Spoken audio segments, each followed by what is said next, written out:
my name is Amber Ray, and I'm here to give my entertainment speech about my tips, tricks, and strategies to hogging your spouse's side of the bed and sleeping alone for once. Now, I don't know about most of you. Some of you are probably married, have a spouse, boyfriend, girlfriend, and then there's some of you who are probably as single as a Pringle. And I'm here to tell you that if I can find a partner, even though I want him dead by my own hands, you can find one too. But the goal of my speech is not to tell you how to find true love or how to find the one, mainly because I don't have the time for that, and I'm not an authority on that matter. But what I am here to teach you is the most important trick that you'll need for your married life, which is how to sleep alone. Now hear me out. Most of you are college students, which means you either just graduated from high school or you're coming back from school after several years, you're in your 30s about. So most of you are between the ages of 18 to 30 years old and have been sleeping alone that entire time. And then all of a sudden you have this dead weight cadaver of a human being sleeping beside you, snoring in your ear, stealing your covers, and farting at such a force that it propels you off the bed. So I'm here to teach you my personal tips and tricks about how to not murder your spouse and not to sign those divorce papers by actually getting some sleep by yourself for once. But first I'm going to show you why I'm right, because I swear to God I'm not an evil person. My first thing I want to tell you is that everyone sleeps in a different way. The love of your life may sleep this way, may sleep that way, or they may defy the laws of physics and just propel their leg all the way outside of their body and just want to nestle it in between your butt cheeks, which isn't pleasant for anyone. And also, you can actually maybe get some peace for once. Maybe you get the love of your life could be a lot like my partner. It can be a very loud and a very foul sleeper.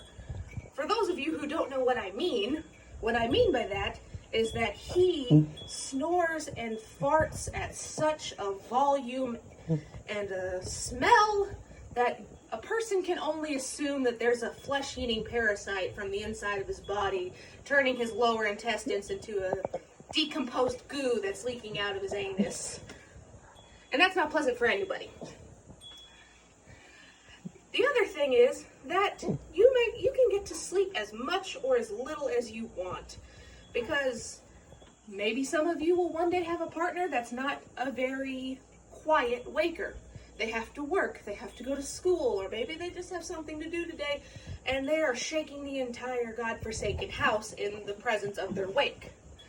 And they love you, they don't want to cause you any trouble, but maybe you've only slept a couple hours, or maybe you pulled an all-nighter like I have in the past, and the option of killing them and dividing up their bodies into vats of acid is looking better and better by the minute.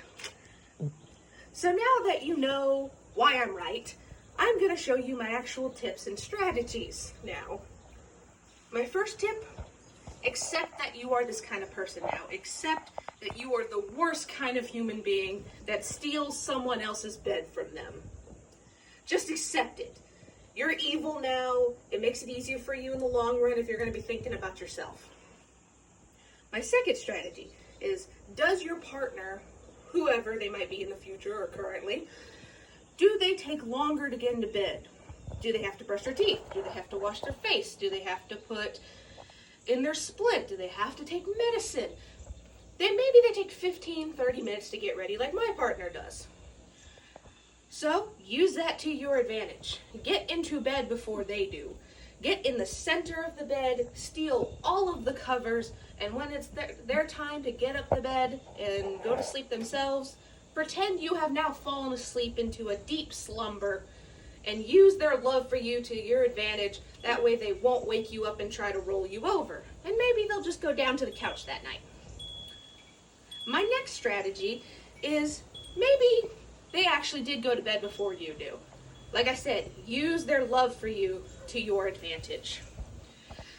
Pretend you are the most tired, stressful little person in the world and wake them up, nudge them over, and when they roll over to their side, pretend you've fallen into a deep slumber, and start sleep kicking the hell out of them. And then when they eventually roll over to their side, do the final nail in the coffin. Rip the covers out from underneath them, wrap yourself up in a cocoon, and then when they are exhausted, aggravated, but also don't want to be cruel to you, they will eventually just go back to the couch and you can have the whole bed to yourself.